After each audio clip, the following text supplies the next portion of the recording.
It's not quite the full warrant of fitness many were calling for to address substandard cold housing in Christchurch. But tenancy advocates are saying the new law requiring full insulation is a step in the right direction. Here's Chelsea Daniels. Landlords will be required to insulate properties and install smoke alarms by 2019 under new laws to strengthen the Residential Tenancies Act. Social housing, which receives government subsidies, will require insulation by July next year. The Minister of Building and Construction, Nick Smith, announced the new requirements earlier this week. Lisa Coulter from the Tenants Protection Association says that this is a huge step forward. There's been a push for a warrant of fitness for, again, many decades. However, what we've got now is a starting point with compulsory insulation for those homes that can be, because not all can be, which has always been a problem. Retrofitting some properties is not possible. However, this is a really good start.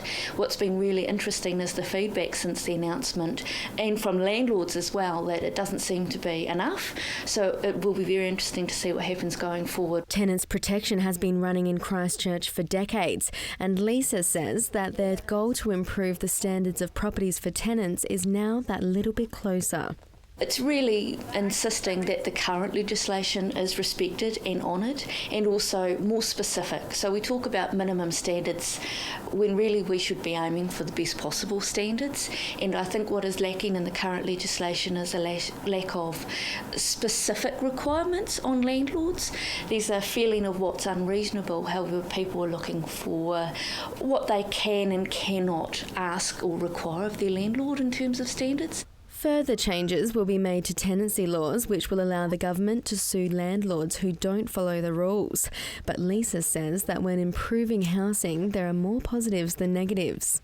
The whole idea of improving the quality of properties, though, is that you save money in the long term because you've got a secure tenancy because people aren't wanting to move out all of the time.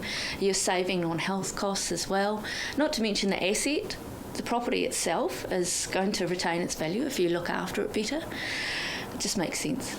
The government estimates that around 280,000 rental properties are not insulated up to standard. However, around 100,000 of those are too close to the ground or have insufficient space in the ceiling to reasonably expect them to be insulated.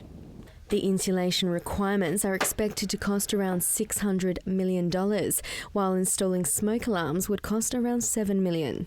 But Lisa says cost shouldn't be a factor in providing healthy and safe housing for Cantabrians. I think in the grand scheme of being in the business of being a landlord, it's not a huge amount of money, especially for the value that it adds to your property and the comfort of your tenants.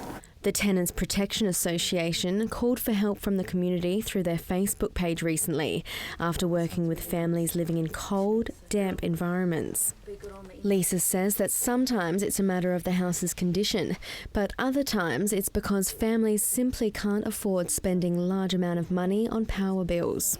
Well, that's the glory of Facebook. You put out a request for something and you get it back. So we've had a few families that we've been working with who have been quite cold, and a blanket goes down a treat. The team have received around a dozen warm blankets to distribute among families struggling in this cold Christchurch winter.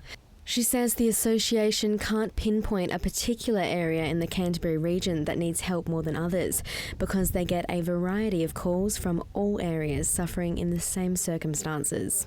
Chelsea Daniels, CTV News.